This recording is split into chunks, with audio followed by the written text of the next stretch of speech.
Assalamualaikum warahmatullahi wabarakatuh. Selamat sore semuanya sahabatku. Saya ucapkan selamat menjalankan ibadah puasa.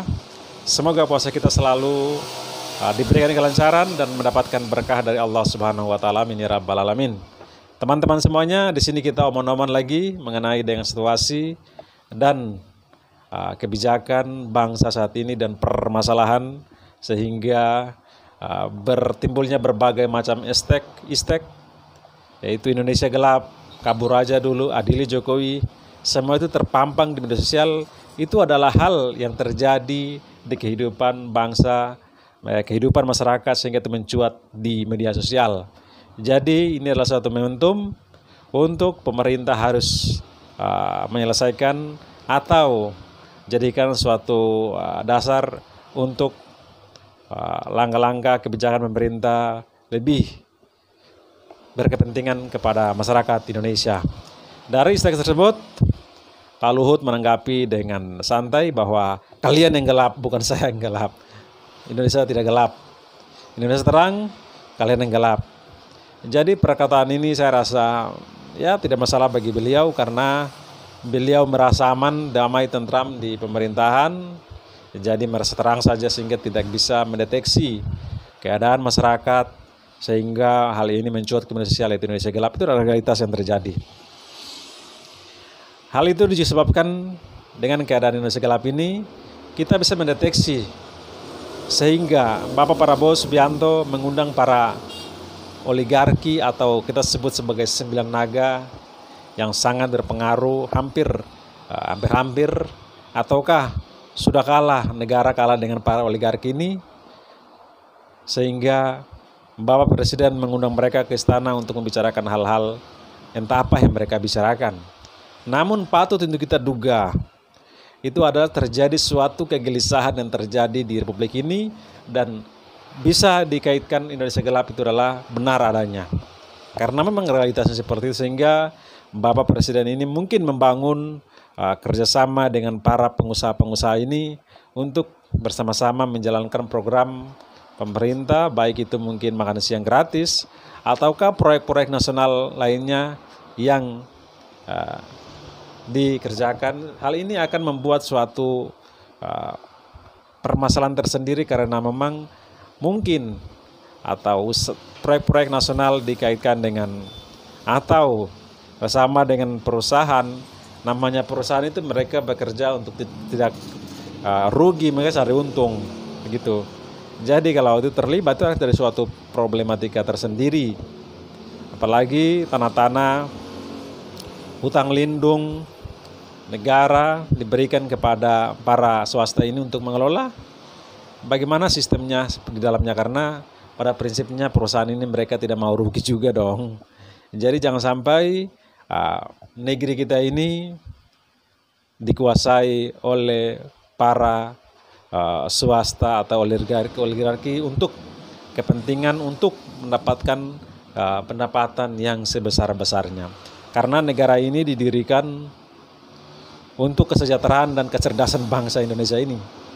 Bumi, air, laut, udara semua diperuntukkan untuk kesejahteraan masyarakat. Jangan sampai hasil alam kita, lingkungan kita diperuntukkan oleh para oligarki ini yang didukung oleh pemerintah, sehingga mereka di atas bermain, memperkaya diri mereka sendiri, sedangkan rakyat bisa tersinggir dari hak mereka sebagai warga Indonesia. Jadi itu berbagai macam masalah sehingga Bapak Prabowo mengundang mereka. Entah seperti apa pembahasan mereka, karena memang pembahasan mereka tertutup. Jadi patut kita duga saya bahwa ini terjadi kecemasan. Dan kecemasan itu ditunjukkan oleh masyarakat, yaitu Indonesia gelap atau kabur aja dulu, karena kita melihat bahwa banyak pabrik tekstil dan para pabrik lainnya tutup, sehingga terjadi PHK yang begitu besar.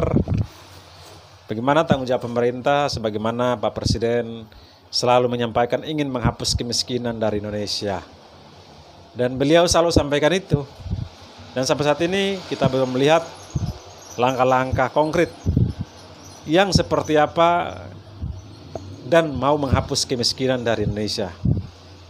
Dan juga salah satunya beliau juga sampaikan omong-omong juga bahwa beliau akan menghapus korupsi dari Indonesia. Teman-teman semuanya, rasa-rasanya negeri ini kita terjadi banyak tindakan korupsi yang sudah memasuki berbagai sendi-sendi kehidupan berbangsa kita. Hanya sebagian kecil yang tertangkap, yang ketahuan, karena mereka mungkin diam saja tidak mau bekerjasama dengan pejabat-pejabat tertentu sehingga mereka dengan mudah ditangkap begitu. Karena kita mengingat orang-orang yang rasa-rasanya orang-orang mungkin dekat dengan pemerintahan, pejabat-pejabat, itu mereka aman-aman saja begitu. Karena mereka sudah tahu apa yang mereka melakukan, sehingga itu mereka boleh kita katakan sebagai mereka penjilat. Mereka tunduk, patut, seakan-akan loyal banget, tetapi mereka memiliki permasalahan sehingga masalah-masalah itu tidak mencuat. Contohnya seperti kasus Hasto saja, bahwa kasus Hasto ini kalau memang terbukti ya proses saja dari dulu, kenapa begitu kan. Tetapi karena mereka mengingat bahwa mereka berkuasa sehingga para penegak hukum tidak berani bertindak begitu. Karena sekarang sudah menyeberang, mereka sudah mulai mengungkap, karena apalagi di sini kepentingannya adalah untuk Pak Joko Widodo itu sendiri. Karena pertikaian antara Pak Hasto dan Pak Jokowi atau PDP ini sangat luas dan kita sudah saksikan bersama. Jadi teman-teman semuanya, itulah kerja hukum kita di Republik ini. Jadi kita sebagai rakyat ini, kita sebagai omong-omong saja ya, kita harus mampu untuk mengkritisi kebijakan pemerintahan. Kita mengambil porsi-porsi kita masing-masing setiap kebijakan pemerintahan atau pandangan-pandangan atau gagasan yang perlu kita harus sampaikan, karena kita hidup di dalam alam demokrasi itu pertarungan antara pemikiran begitu ya, gagasan dengan gagasan, sehingga Indonesia ini lebih baik karena banyak ide gagasan, mana yang terbaik maka kita akan menuju ke sana. Karena di dalam negara demokrasi itu harus dipandu atau dipandu oleh pemikiran sesuai dengan perkataan Bung Rocky itu, pertikaian pemikiran, perdebatan, karena itu sangat baik untuk keberlangsungan bangsa ini. Jadi pandangan, gagasan, pemikiran, pertarungan pemikiran itu ibarat seperti kemudi. Jadi bagaimana gagasan dan pandangan ini seperti kemudi yang diarahkan. Jadi Indonesia ini memiliki arah begitu. Jadi kalau tanpa kemudi otomatis kan berlayar tanpa arah, Indonesia berlayar tanpa arah. Jadi teman-teman semuanya, rakyat Indonesia ingin negara ini bagus itu, kita rakyat harus berpikir kritis dan menempatkan diri kita sebagai oposisi begitu. Ya, kita mau mengharapkan DPR kita yang harusnya mementingkan kepentingan rakyat atau menyuarakan kepentingan rakyat, karena memang mereka wakil rakyat atas segala kebijakan pemerintahan dan lain sebagainya, mereka mewakili. Tetapi rasa-rasanya mereka tidak berkutik, karena memang salah satu permasalahan kita saat ini adalah salah satu hal yang membuat lemah DPR itu adalah mereka adalah kader-kader partai politik. Otomatis mereka adalah kader di pemerintahan, di istana, ketua mereka ada di sana, sehingga kebijakan pemerintah itu mereka tidak memiliki kekuatan, karena kalau sudah diinstruksikan oleh ketua umum mereka mau apa atas kebijakan pemerintah yang mungkin tidak sejalan dengan masyarakat. Jadi teman-teman semuanya, itu adalah hal. Jadi Masyarakat harus menempatkan diri sebagai oposisi.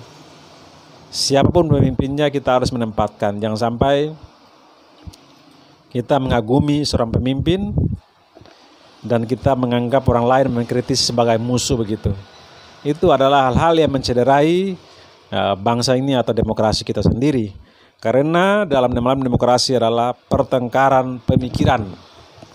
Itu yang perlu kita melihat, saudara-saudara sekalian. Oke teman-teman semuanya, saya mohon sampai di sini dulu. Apalagi ini bulan puasa, jangan sampai kita semakin berbicara hal-hal yang tidak mungkin, tidak sejalan atau apapun itu. Jadi teman-teman semuanya, mari kita berpikir, saling berpikir, jangan sampai bangsa ini dituntut oleh orang-orang yang tidak memiliki gagasan, pemikiran tidak mau berdebat, dan mereka menggunakan bukan otak lagi tetapi dungkul, sehingga melawan para lawan politik atau orang-orang tidak sejalan dengan mengkriminalisasikan. Itu yang mencederai demokrasi kita saat ini, mencederai kebebasan berpendapat. Oke, terima kasih sahabatku yang saya hormati dan saya banggakan. Wassalamualaikum warahmatullahi wabarakatuh. Selamat sore semuanya.